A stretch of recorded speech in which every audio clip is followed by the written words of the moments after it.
केंद्रीय स्वास्थ्य मंत्रालय ने सोमवार को कहा कि भारत में कोरोना वायरस से होने वाली मौतों की दर घटकर 1.50% रह गई है, जो कि 22 मार्च के बाद सबसे कम है। इसका श्रेय अस्पतालों में भर्ती मरीजों से जुड़े मामलों की इलाज की व्यवस्था करने में केंद्र, राज्यों और केंद्र शासित प्रदेशों के बेहतर प्रयासों को जाता है।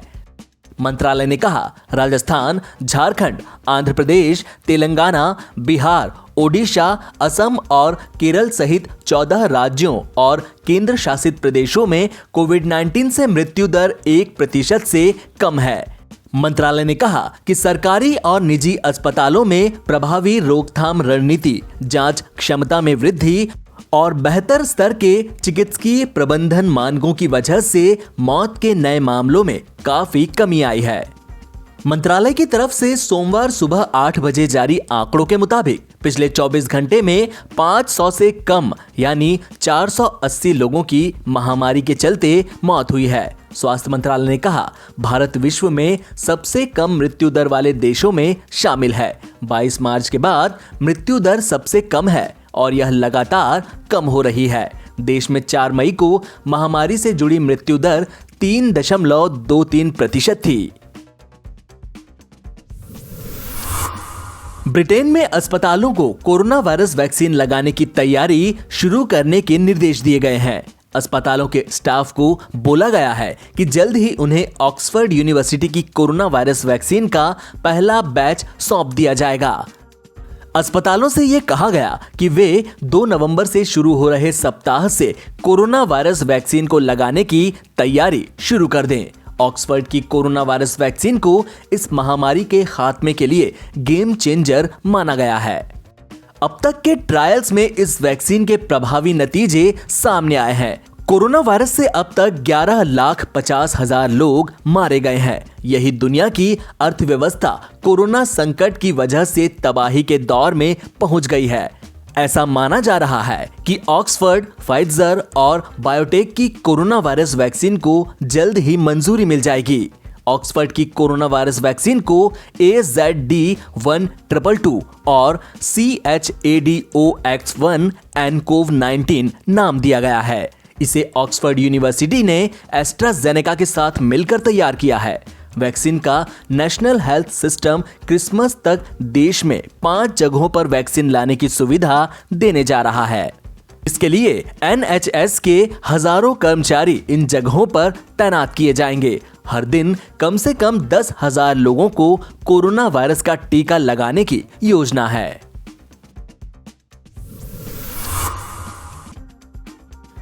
जम्मू कश्मीर की पूर्व मुख्यमंत्री और पीपुल्स डेमोक्रेटिक पार्टी की अध्यक्ष महबूबा मुफ्ती का तिरंगे को लेकर बयान देना भारी पड़ गया है। सोमवार को महबूबा मुफ्ती के बयान से नाराज PDP के 3 नेताओं ने पार्टी से इस्तीफा दे दिया।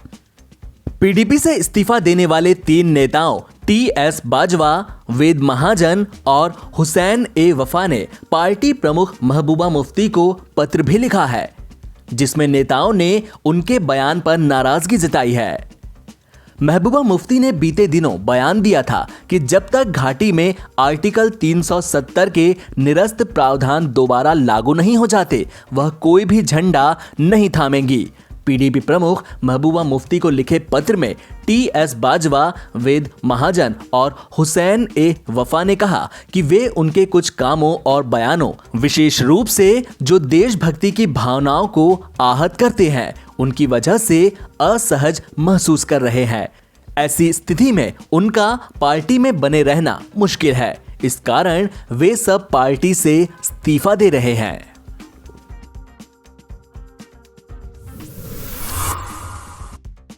शिवसेना ने रविवार को सावरकर स्टेडियम में दशहरा रैली की, जिसमें उन्होंने भाजपा पर जमकर निशाना साधा।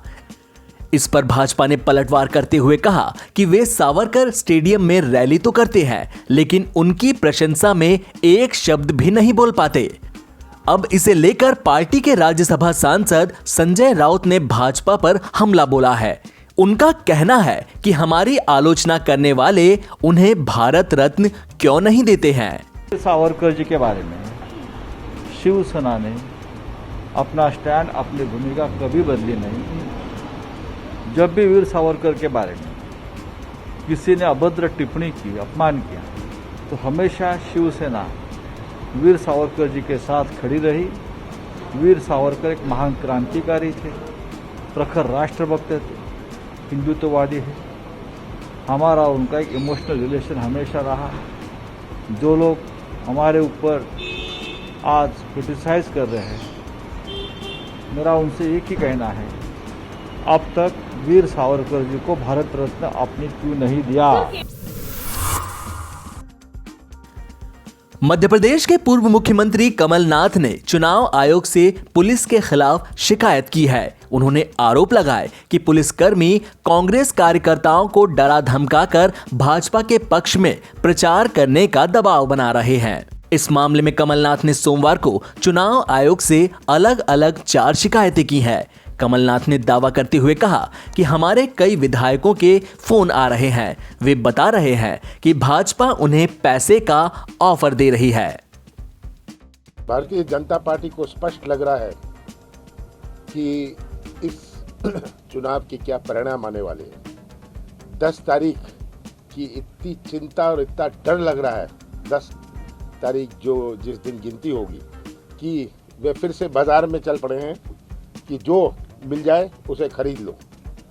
ये बिकाऊ की राजनीति, सौदेबाजी की राजनीति से उनका एक यही उपाय रह गया है। और वो जानते हैं कि जनता, मध्य प्रदेश की जनता सरल स्वभाव की है, सीधी सादी है, पर बहुत समझदार है। ये मुझे तो इस बात का दुख है कि चुनाव तो प्रजातंत्र का उत्सव होता है, पर ये जो उत्सव है ये तो सौदेबाजी का और बिकाऊ का उत्सव है। और मुझे कई विधायकों के फ़ोन आए हैं कि वह बीजेपी उनको फ़ोन कर रही है, इतना ऑफ़र दे रही है। उन्होंने खुद मुझे कहा है कि हमें इतना ऑफ़र मिला है, ये मुझे ऑफ़र दे रही है। मैंने स्पष्ट कहा है कि मार्च में मैंने सौदेबाजी की राजनीति से इनकार कर दिया था। सौदेबाजी की राजनीति मैं भी कर सकता था मार्च में, पर मैंने कहा था मैं मध्य प्रदेश में इस प्रकार की राजनीति को प्रवेश नहीं होने दूंगा, मध्य प्रदेश को मैं कलंकित नहीं होने दूंगा। और यह मैं आज कह रहा हूं कि मैं सौदेबाजी की राजनीति नहीं करूंगा।